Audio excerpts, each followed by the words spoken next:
All right, so there we are. Okay, so thank you folks for being patient with me. I'm back on Blog Talk Radio, so the recording will go there as well. And all right, so let's go back. I was talking about the fact that remember, the currency exchange, we have no control over when that will be released, and the funders will never ever pre-announce those dates for security reasons. And a question came in says, I know you can't say when, but have you decided how? No, I have not decided how that will be dispersed, and I won't do that until the time comes for the release because it depends on what the funders are also going to help and assist us with in the best way to do that. So we just don't know, okay? But we do know it's back to the money is there, everything is real, it's in the accounts. All that is established, and all that is good to go. Okay. So now, let's come back, and I'm going to do on tonight's program. I'm just going to do kind of a quick kind of review of everything that's taking place. Why is this currency exchange taking place? Well, you have to come back to understand what is happening in the world of finance in our world. We live in a world of what in the United States and the US dollar is still the world's reserve currency, which means it's the most powerful currency in the world, okay? Now it's starting to fall apart somewhat, but it is still there. And basically it's the US dollar that is recognized as the reserve currency means it's the currency that is used that is the most common, the most stable around the world. Well, the currency is controlled by our Federal Reserve banking system. And this banking system, I've told you many times, is controlled by those that we call the cabal or the Khazarian mafia. They control this banking system and they set it up so that they, the elite, receive the vast majority of the wealth, and the masses, in essence, are in different forms of slavery, working in their companies to make them rich. Okay?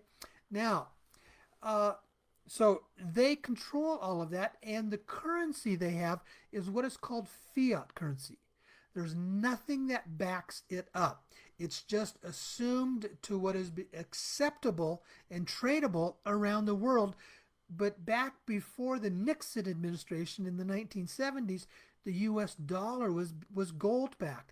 Nixon took us off the gold standard. Now, yes, that made a lot more money available for more money to loan, more money to expand, but it also is what created the inflationary standard. If you go back to when the Federal Reserve was formed around, I think it was in 1913, if I'm right, up until the time of 71 when we were all in the gold reserve, there was very, very little inflation over those close to 60 plus years. And since then, when the dollar was worth $1 in 1971, it is now its net value, its tradable value, its spending value has been reduced to a nickel. And so the dollar has lost its value and the wages have not gone anywhere close to what was there. We've all heard the stories back in the late 50s and the 60s that you could have a family of 4 or 5 people and just one primary wage earner, which in most cases was the husband, could support the family of 5 people, buy a house, buy a new car, and put their kids through college on just one wage earner. We can't come anywhere close to that anywhere today. So that's the depreciation value that we've had in the earning of our money. And it's because of this cabal that has run and controlled everything. They are the ones that have done that. Well, the release of these funds is designed to basically neuter this cabal, Khazarian mafia controlled money system of fiat currency. My understanding is the funds that are going to be released, and these funds are in the trillions, folks, okay? They're going to be asset backed, not just gold backed, but they're going to be backed by good hard assets, which holds its value. And what this does, as we have asset-backed currencies comes out, it's going to replace the fiat currency that isn't worth anything. Fiat currency, because it's not worth anything, the Federal Reserve can do whenever they want, just print up $1 trillion. And when they print this $1 trillion up, they don't give it to us. They send it out to the banks. so the banks can loan more money and have more power and control over the whole complete system. So that's what's happening. Our release of the funds of the currency exchange is a part of the shift and change of the power and control system that takes place within our world. And that's the primary thing that we have been waiting for. Again, it's important to understand, though, this is not about us. We are not the primary reason for this. This is a global issue. It impacts global finances. It impacts global politics. So we are not the decision, I should say, we are not the primary ones in the decision when all these funds are going to be released. We are the benefactors of the process. And we get to be very, very good benefactors, as I can say. Now, what I've been saying is, if you, in the past, some years ago, if you wanted to be involved in this currency exchange, you would send me your dong currency, and then I would send you a receipt. I send that currency to the Texas processing office, and then they're gathering these currencies from around the country and around the world, and then they fly it on a private plane to Hong Kong, where the main office is. And then the bank in Hong Kong that they have, it does a currency exchange. So if it's Vietnamese dong, it does interbank international currency exchanges with the Bank of Vietnam. And then therefore the currency gets turned into what is called, digital bank accounts, just as we are now. All of our money in our bank accounts is basically digital accounts, is what it is. Okay. Well, what's happened is these funds were in the Hong Kong bank, and one of my primary brokers had seen the account in the Hong Kong bank online, and he said that bank account had so many zeros in it he couldn't even count it. Well, there was some tension that was developing, a couple years ago between Hong Kong and China, and they realized China owns and controls Hong Kong, and they could just come in and shut that bank down in a heartbeat and take all that money if they wanted to. So they have moved the money out of the Hong Kong bank, and we are told it is in banks in multiple Western countries. So it's been spread around, in essence, is what it does. When it comes time for the funds to be released, it's going to take probably at least a month or two from the time that we are notified when I can start sending funds to you. We don't know this, but we are hearing there's a very strong probability the funds will not come out all at once because it's too much money to release into the global economy all at one time. So it's going to come out in stages. How often and what percentage, we don't know. And we have no idea, and they're not telling us. But when you ask about how these funds are going to get dispersed to you, I've talked about what I want to do is either set up our own or purchase a credit union. And then all of you account holders who have turned in the currency, I will set up accounts in that credit union. So what will happen is we need a very, very large sum of money to basically set up or purchase our own credit union. And I won't have that money until we are paid. So what will happen if the money ends up getting dispersed? The first installment will very likely come to you in a certified check.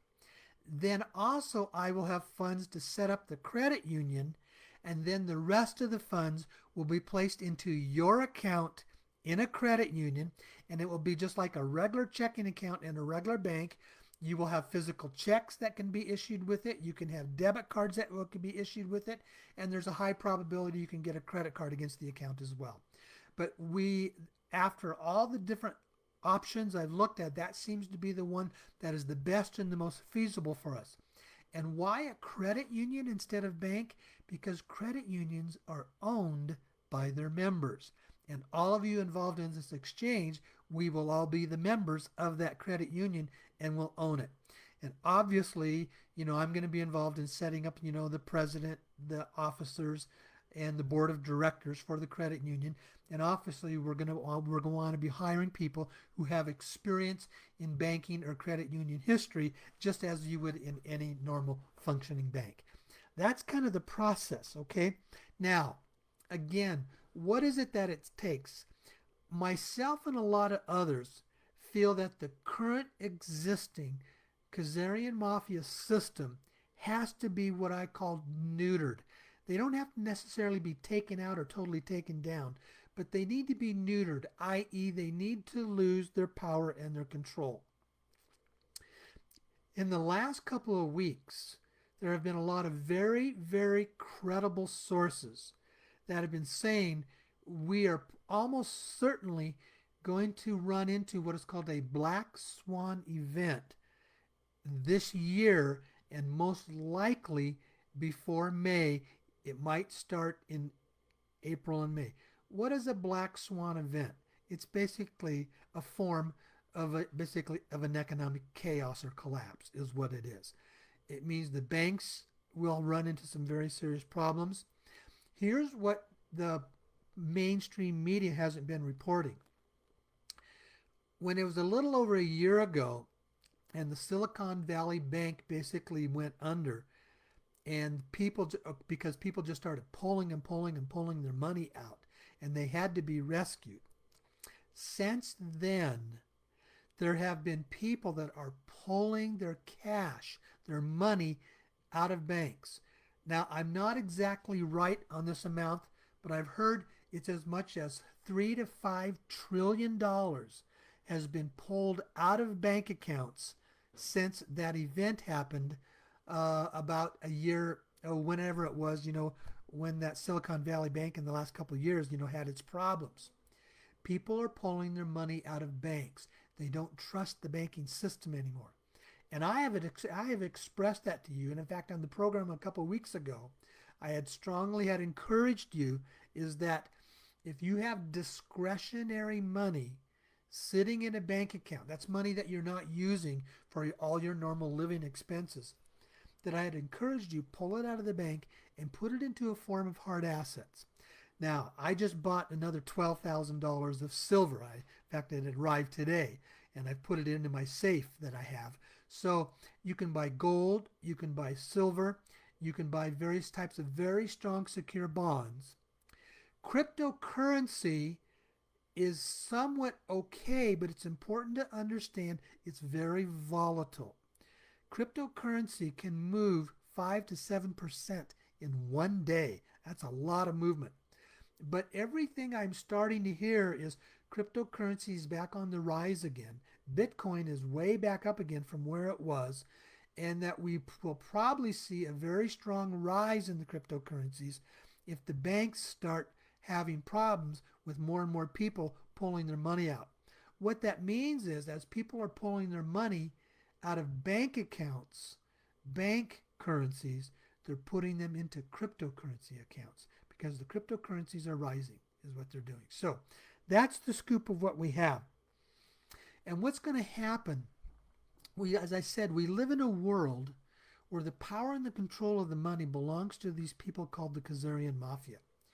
And when we get these funds released to us and we shift into asset-backed currencies, it means the power will be replaced to us, the everyday, common, ordinary people.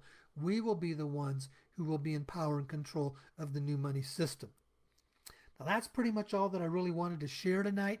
I got a late start, but it'd be just a good condensed video.